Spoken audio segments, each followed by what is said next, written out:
At yun, syempre, dito naman tayo sa pinaka-iconic na J11 na Space Jam. So, pakita natin yung details.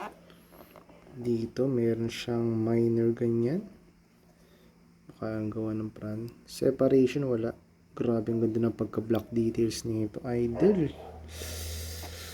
Napaka-pogi. Grabe, oh. Detail by detail, ang ganda. Tsaka ito, very minimal.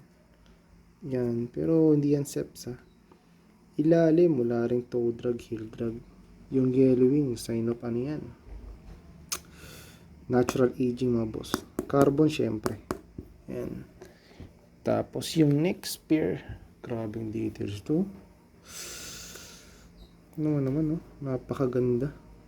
Pinaka-iconic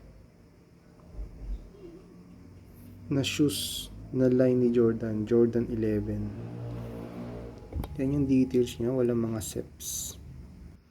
Tapos ano pala to, ayan yung ano, size niya is size, di ko alam kung makikita, bossing, size, nag-focus na so, ayan, Euro 43, so size 9.5 to, size 9.5. Detail sa ilalim, wala ring heel, wala ring toe drag.